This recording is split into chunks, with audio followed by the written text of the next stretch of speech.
नमस्कार दोस्तों, आपका स्वागत है मेरा इस चैनल में जिसका नाम है मनी लेंस। मनी लेंस में हम बातें करते हैं शेयर मार्केट से जुड़े हुए खबरों के बारे में। तो चलिए शुरू करते हैं। सबसे पहले देखते हैं हर रोज़ की तरह कि निफ्टी 50 का हाल। निफ्टी 50 जो है फिलहाल 2-3 दिनों से जो नीचे गिरा हुआ था वो ऊपर की तरफ अब चलना शुरू हो गया है। तो आज के इस वीडियो में हम जो बात करेंगे वो है HDFC बैंक और जोमेटो का रिजल्ट जो आया है। तो उसके बारे में थोड़ा सा चर्चा करना ज़रूरी है, क्योंकि HDFC जो है इंडिया का एक तरह से आप समझिए कि ग्रोथ को ही डिफाइन करता है, क्योंकि जो सबसे बड़ी बैंकिंग कंपनी है और इसका ग्रोथ जो है वो डिफाइन करता है कि हमारा देश में आने वाले ग्रोथ कैसे होने वाला। क्योंकि जो लोन बुक होता है इनका, HDFC बैंक हो जाए या ICICI बैंक हो जाए या फिर SBI हो, कोई भी हो जाए, तो अगर इंडिया चलेगा तो इनका जो है लोन बुक जो है ग्रो करेगा। अगर लोन बुक ग्रो करेगा तभी इंडिया क्या होगा कि इसके पैसे से इंडिया ग्रो करेंगे। ठीक है, तो ये एक जो है कंपैरिजन है आपको बैंकिंग सेक्टर। तो बैंकिंग सेक्टर हमेशा सदाबहार होता है, क्योंकि आपको हमेशा क्रेडिट का इंडिया में ज़रूरत पड़ेगा ही। इसके अलावा और कोई चारा नहीं है जिससे कि इंडिया ग्रो कर सके। ठीक है, तो इसका जो रिजल्ट आया है तो रिजल्ट उतना अच्छा नहीं आया है, लेकिन फिर भी आप देखिए मार्केट इसको रिवार्ड किया है। 2 पॉइंट मतलब समझिए 2% का उछाल आया है। कंपनी में रिजल्ट अच्छा नहीं आया, लेकिन फिर भी क्या हो गया है, फिर भी इसका जो प्राइस है 2% बढ़ा है। और वहीं अल्ट्राटेक का रिजल्ट बहुत अच्छा आया है, 10% का वॉल्यूम ग्रोथ हो रहा है। तो एक्चुअली में ये बताता है कि इंडिया में कैपेक्स की ये घटनाएं और बढ़ेगी। तो ठीक है, उसको हम बाद में देखेंगे, पहले HDFC देख लेते हैं। HDFC का 2% बढ़ा है। वहीं आप अगर अल्ट्राटेक का बात करेंगे तो अल्ट्राटेक का अच्छा रिजल्ट आने के बावजूद भी वो मार्केट से नीचे फॉल कर गया है। लगभग कुछ भी उस पर असर नहीं पड़ा है, तो उसको भी थोड़ा सा देखेंगे। लेकिन ये जो बोलें कि HDFC में आप देखने की कोई चीज़ नहीं है, क्योंकि यहाँ पे देखिए जो रेवेन्यू है थोड़ा सा ग्रो किया है। देखिए यहाँ पे 81 हज़ार करोड़ का है, जो बढ़ के होगा 87 हज़ार करोड़। लोन यानी टॉप लाइन बढ़ा है, वहीं बॉटम लाइन क्या हो गया है, श्रिंक हो गया है। यहाँ पे देखिए 17,188 दिख रहा है जून में, यानी ईयर ऑन ईयर देख रहे हैं। और दूसरा क्या है यहाँ पे 17,009। तो एक्चुअली में नेट प्रॉफिट इनको जितना था पहले वो उतना ही हो गया, यानी ईयर ऑन ईयर ज़्यादा का बढ़ोतरी नहीं है। तो दूसरी बात ये है कि इनका लोन बुक का ग्रोथ जो है इस बार का, ये जो इनके रिजल्ट आए हैं वो बताया है कि 10 से 11% के आसपास जो है आपका इनका लोन बुक बढ़ा है। तो लोन बुक बढ़ा है, ठीक है, तो ये बताता है कि भाई डिमांड है। ठीक, और दूसरा बात यह है कि इंडिया का इन्फ्लेशन जो है 6 से 7% के आसपास बताया जा रहा है। तो एक्चुअली में लोन बुक को अगर घटाएंगे इन्फ्लेशन से, तो आपको जीडीपी का डाटा, रफली जीडीपी का डाटा आ जाएगा, जो कि 4 से 5% का होता है। तो इंडिया का ग्रोथ 3 से 4 समझिए आप। अगर 10 में से 6 घटाएंगे तो 4 हो जाएगा। तो 4 के आसपास हमारा जीडीपी का ग्रोथ रहता है। और ऐसा चीज़ आप ये है कि आप HDFC का भी ये देख सकते हैं, ICI का भी लोन बुक ग्रोथ होता है। लोन बुक को भी आप कैलकुलेट कर, लोन बुक से ही आप जो है एनालाइज कर लेंगे कि इंडिया का जीडीपी कितना है। तो इंडिया का जीडीपी अगर 4% होने वाला है, तो एक्चुअली में तो जितना कंज्यूमर्स हैं, मतलब कंज्यूमर्स जितनी कंपनियां हैं, तो उन लोगों का तो स्थिति डबाडोल होगा ही।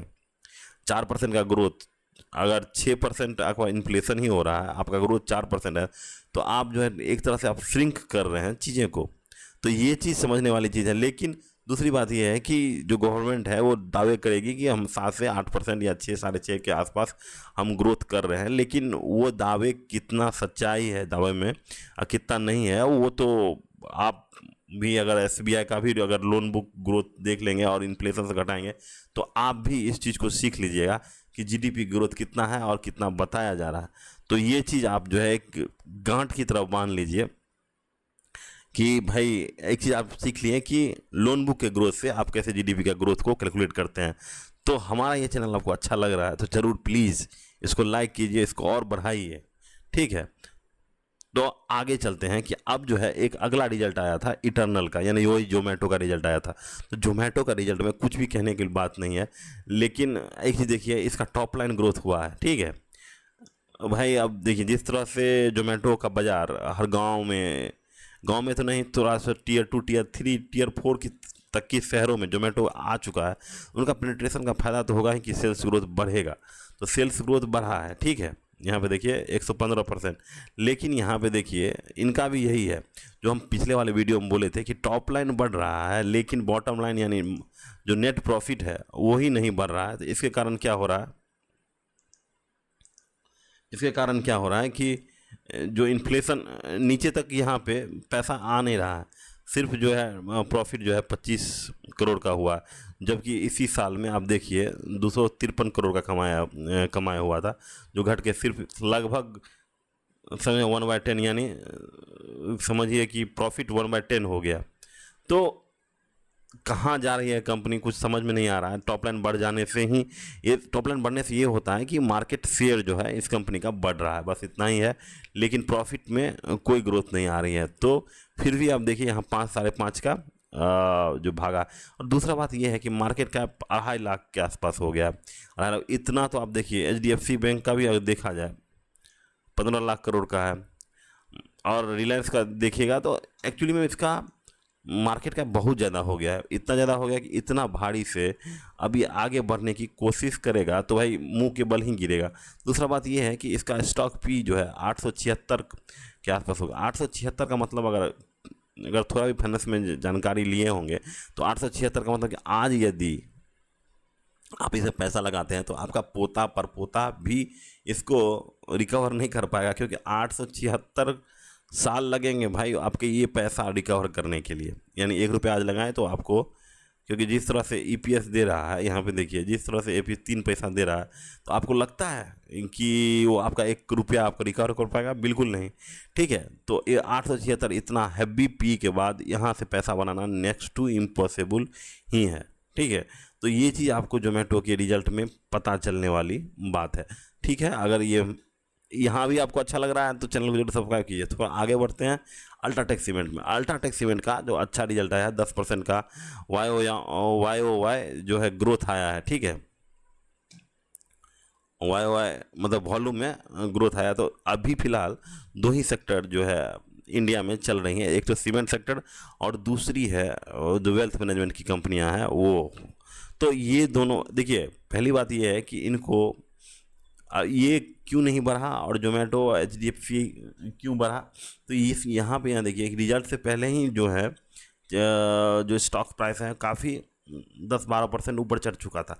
इसीलिए जो है जब इसका अच्छा रिजल्ट आया तो मार्केट इसको कोई भाव नहीं दिया और जितना था उतना ही पे छोड़ दिया। तो एक्चुअली में 10% का वॉल्यूम ग्रोथ हुआ है। तो ये काफ़ी अच्छी बात है हमारे देश के लिए भी, क्योंकि सीमेंट का खपत बढ़ता है। तो ये बताता है कि यहाँ पे देखिए 18,000 करोड़ का था वो जो 21,000 करोड़ का।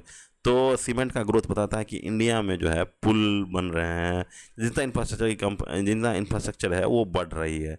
ये चीज़ आपको समझने वाली बात है कि जिस तरह से पुल भी गिर रहा है उसको भी आप समझना पड़ेगा कि भाई चलते चलते पुल क्या हो जाता है, गिर जा रहा है। तो एक्चुअली में पुल ज़्यादा गिरेगा तो भाई अल्ट्राटेक का सीमेंट भी बिकेगा। और अल्ट्राटेक सीमेंट काफ़ी अच्छी कंपनियाँ हैं। तो अल्ट्राटेक में ग्रोथ है। यहाँ पे देखिए, यहाँ पे 18,000 करोड़ से 21,000 करोड़, यहाँ पे 3,000 करोड़ से 4,500 करोड़, ठीक है। जिस तरह से यहाँ पे देखिए 1493 करोड़ से नेट प्रॉफिट बढ़ के 2,2200 के आसपास चला गया। तो एक्चुअली में एक ग्रोथ जो है सीमेंट सेक्टर में देखी जा रही है, जो कि एक अच्छी बात है। और इंडिया का ग्रोथ ही एक्चुअली में शेयर मार्केट का ग्रोथ है। तो मेरा अगर ये तीनों अगर एनालिसिस आपको अच्छा लगा तो प्लीज़ प्लीज़ प्लीज़ चैनल को जरूर सब्सक्राइब कीजिए। Thank you, have a nice day.